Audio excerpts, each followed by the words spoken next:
পাহাড়, লেক, ঝিল সব একটা।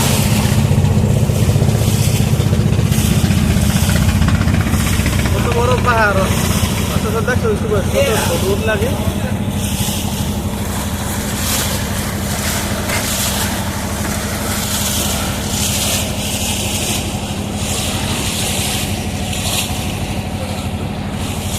এই যে ইয়ে না, এর ভিতরে স্নান করছে। ওই যে ওয়াচ টাওয়ার আছে না, ওয়াচ টাওয়ার এরকম করে গাছ, ওই গাছের ভিতরে স্নান করছে।